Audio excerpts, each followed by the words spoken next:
Hey everyone, it's Andy here from Andy's Fishing. You can be forgiven for thinking I'm doing a jungle expedition, but I'm not. I'm heading through the bush to get to a beach. I've only got a couple of hours this afternoon because I'm doing a lot of work and I've got guiding coming up, so I'm struggling to make videos. But I'm hoping to make the video today the catch and cook that anyone can do. So I drove here. You can have a push bike. Oh, I'm puffed.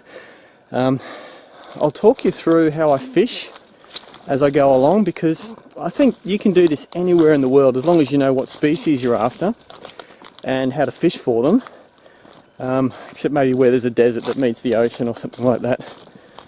I've got a brand new rod as well, rod and reel actually, from Amazon. I want to try out, so I'm buying stuff from Amazon. Some of it's expensive, some of it's quite cheap, and yeah, I'll let you know what I think of it. So have a look in the description if you like the gear I'm using. Oh, there we have the beach. It's yeah, actually there's not a lot of water just here, so we might have to do a bit of exploring. If I'm totally honest, the exploring bit is what I like about fishing. I mean, the fish is a bonus, eating the fish is tasty, but the exploring is just so great. And have a look at this. There's not a single footprint anywhere on this beach.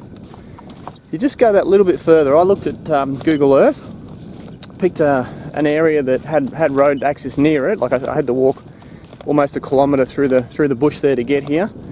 But now that I'm here, guaranteed very few people ever fish along here. So I've only got an hour and a half. Yeah, and hopefully I'll get my dinner.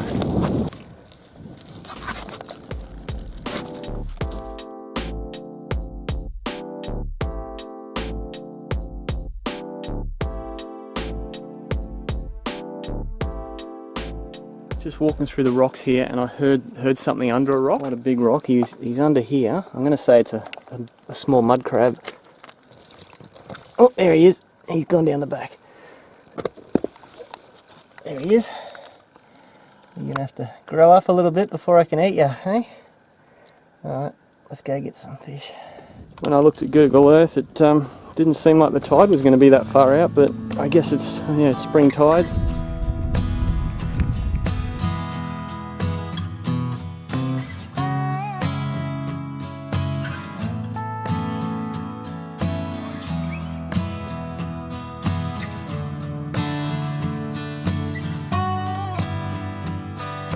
Check out the size of these oysters. That's my foot. Oops, gone in too far there. That there on the right is an oyster, and I've got size 12 or 13 shoes depending on where I am. That's cool. I might have to come back here. So maybe leave a comment on this video if you want me to do more oyster videos, because yeah, there's quite a few here actually. Look, there's another one just here. Look at that. That's another nice one.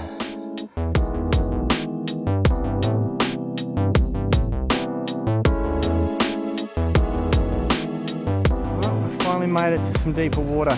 Here goes, first cast. Don't expect anything on the first cast, but sometimes you get lucky.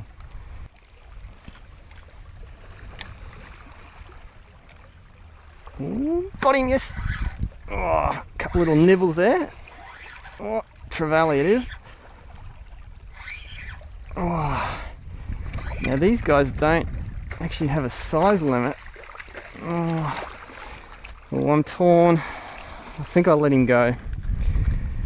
It's the first fish of the afternoon. They don't have a size limit, but these things grow to around the 80 kilo mark, and there's not as many around as there used to be, so I'm gonna let him go. Hey, giant Trevally, off you go, buddy. Yep. He's good. Alright, still need to catch my dinner. So what I'm doing here is I'm just going right along the shore. The fish aren't out in the middle, and they're not right at my feet here. They're in this little fish zone here. So that's where the bait is held up, and that's where there's a lot of rocks. If you go too far out, it's all really just muddy and flat ground. So I'm just fishing this fishy zone, if you will. Oh, look at this. There's a big turtle right here. Look at that. That is cool. Hello, turtle. Hey, let's see if we can just... No, he's gone. I was going to see if I can just touch his shell just gently. Hey. Oh, I can't quite reach. That is cool. Alright, let's keep going.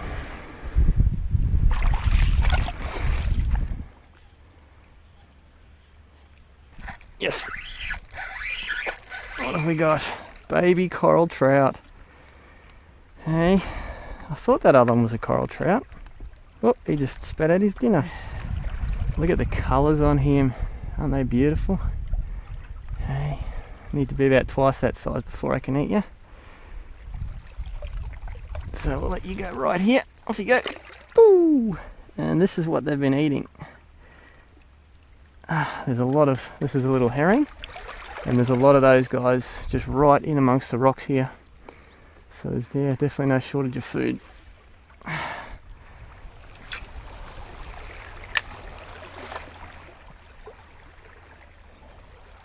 Yeah. Oh, that's a good fish. Oh, he's got me under the coral. Oh, that's another coral trout, I think. That is my dinner if I can get him out. Oh, he's out. No, he's still in. Oh, man. Oh. With a fish like this, I'm just going to pull really gently. No, he's stuck in there. There's my dinner. My dinner's just there. He's still there. Oh, I just can't pull him out. Oh, he's wrecking my line. There he is. He's out. He's out. Oh, what have we got? Mangrove Jack. A monster Mangrove Jack. Oh. Oh, that is my dinner. Oh, whoop. Oh, I haven't got him yet. Oh, that guy. Wow. There's a spot I can grab him there where he shouldn't be able to bite me. Look at that. Oh, he's every bit of 45 centimetres that. Oh, let's go and cook some dinner. Oh, look at that. Beautiful. Hey, sorry buddy, but I'm going to eat you. Now that I've caught a nice fish for my dinner, I'll just show you the lure quickly. It's just a worm hook, and it's a Samaki bomb shad, a boom bait. It's like a lime chartreuse colour with a couple of split shots there. I just like to fish simple, keeps it out of the coral, and yeah, let's see. Oh no, he is 51 centimetres. Wow, what a beautiful fish. I'll tell you what, I was starting to wonder whether I'd actually get that fish or not. That is a nice Mangrove Jack. And to be my dinner, I'm stoked. That is really cool. Thank you, Mr. Mangrove Jack. So I'll just show you where to bleed a fish. The heart is about here, between these two fins, and you want to cut not too far back, but there's a big blood vessel that goes from the heart down here and up to the gills. So you want to do a little incision right about. And you know you've done it when there's a fair amount of blood on the knife. Yep, see that? There it goes. Yep, look at that. Big gusher. Now that we've got our Mangrove Jack, I reckon we should cook it up. I'm going to do it a similar style to what I did in America. So, nice little bit of beach here. And yeah, sun's going to set soon, and then the moon's going to come up. Let's get cooking. Look at this nice little spot here. I'll use this as my filleting table. And yeah, lots of firewood around. And let's have a look what's in my pack. I've got a couple of extra things this time. Frying pan, no surprise. Whoop, that's a cool little gadget. I'll show you that later. And the newest thing, Uniflame, little go anywhere wood stove. Look at that. Beautiful. No risk of fires. And here I can cook on that. Beautiful. Alright. My usual bag of goodies. Put that here for now. And my cutting board. I like this thing. I'm not going to fillet the fish on that because I've got a nice rock there, and I want to use this to chop up my other ingredients. So we'll just put that aside there for now. Grab a few branches. This is all dead wood. I think we should light this first. I've never done this before, but I've just got a bit of paper there. Thrown that in, and then we'll get some of these little branches. We want that fire warm, but not flames leaping out the top. So we put that in there. There we go, and that's going. Put a little space here. There's our kitchen, our stove. I'll just show you a trick for breaking off like fairly small pieces of reasonably thick timber. Find a couple of rocks and use them like a wedge. There we go, look at that. Perfect stove size. There. Oh, nice wood, yep. Oh, and that's cranking nicely. We want some coals in there, we don't want too much of that flame leaping out the top. So we'll just stoke it up a little bit more. While that's burning down, I'll just, I won't show you the whole filleting process, I'll just show you how to start it, because that's one thing that I think a lot of people have trouble with. I like to get the knife and just get the tip and just remove the scales there, like that. And then I turn the knife around, poke it in, and stay right next to the backbone, but I don't stick the whole knife in, I just use the tip of it. And I do that on both sides. And that just sets me up for doing the whole fish. Just that little bit along the backbone. There we have, nice fillet. And then we'll just take the skin off as well. I'm going to keep the knife really low here. And keep the knife almost in one spot and just move the skin. Perfect. Oh, nice meat. There's still way too much heat left in that, so I'm just going to let it burn down a little bit. And we'll pull out some salad stuff. Nice mayonnaise, avocado, cucumber. What else we got? Spring onion and tomato. There we go. Yep. Just do the tomato in fairly medium-sized pieces. Do the avocado, cucumber. Oh, this knife is a dream to chop up. There we go. Alright, that fire's actually, yep, oh, that's perfect. There we go. Put some mayonnaise on that. And then the fish. There we go. A little bit of mayo.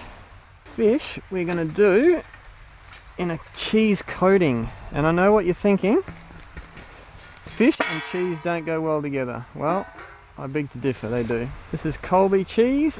I tested it at home and it actually works the way I want it to work. Some cheese, they melt in weird ways or just burn or whatever. We'll do a little tester. There we go. And look how nice that is. That's just such a cool little thing. I'll be definitely cooking with this a bit more. Let's just go for it. Let's just go for it.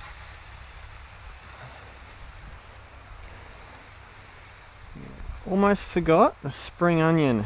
You guys in America, you call this, I think, green onion.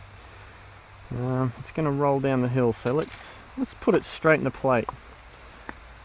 Let's do this. Alright, let's do a piece of fish. There we go. Actually, we'll do 2 pieces of fish. There we go, 2 pieces of fish. Now, the trick is, this is my own creation, my own idea. I've never seen anyone do this before, but we just lift the cheese up like that. And then we roll it over the fish, creating like a cheese pocket. There we go. Oh, look at that. How delicious does that look? It's interesting how this cheese just lifts off like that. Look at that. Oh, I'll hold the pan. There we go. And what we're going to do is just drop that one on top of there. Look at that. So now, I reckon that one's almost done. Oh, a little bit longer. But what we've got is a Mangrove Jack coated in cheese fish finger. and hopefully the light's still good, but that colour is just, oh, it's like a, well, it's caramelised cheese basically, and when cheese is caramelised, it's nothing like normal cheese. So when you're thinking cheese, fish, yeah, no, it works. It definitely works for me. Right, they smell good, they look good, and they're going to be done. Let's get them off there. Left that one a little bit long, I think. He's falling apart a little bit, but check that out. Oh, look at that. That is one delicious meal. And look at this. Tide's just starting to come back in. It's getting dark. The moon's going to come up just over there. This is for a spur of the moment fish. Me, Mangrove Jack coated in cheese. Whoa, beautiful. But wait, I brought something else. So this is the other thing I brought. I'm going to use the clip grip. It's young guy, I think it's Josh or Jason. He's just got a Kickstarter campaign, and I think he just reached his goal. Woo! So what I'm going to do is I've got a nice little can of drink in here, in my little towel, because I don't want to carry an esky. I'm going to keep the drink wrapped up in the towel, and you can do this with hot or cold drinks. Put the clip grip around like so, and the second one. So hopefully you saw that. Hopefully it's not getting too dark. So now I've got an insulated drink with a handle, and I can enjoy my fish. Oh yeah, nice. I hope it's not too dark for you guys, but this is a really nice time of the evening to be out. Oh, I'm getting too much cheese there, but that's alright. Delicious Mangrove Jack coated in cheese.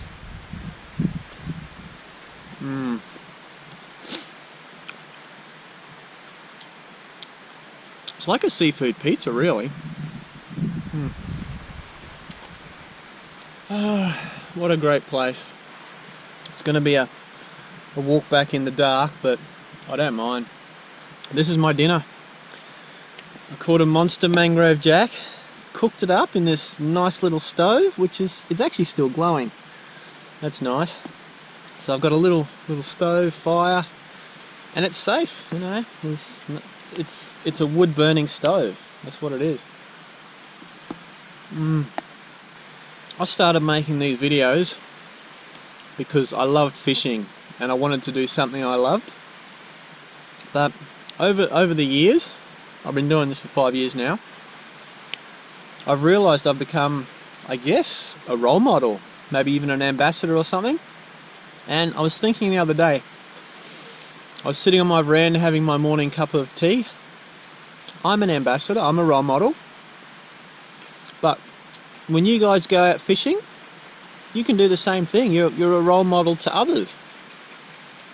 So I like to spread the message of sustainable fishing, looking after the environment, enjoying the environment. You can encourage others to do the same. You don't have to have a YouTube channel with 100,000 followers. You can just encourage people to get out there, enjoy it, be responsible, do this sort of thing, make cheesy fish fingers.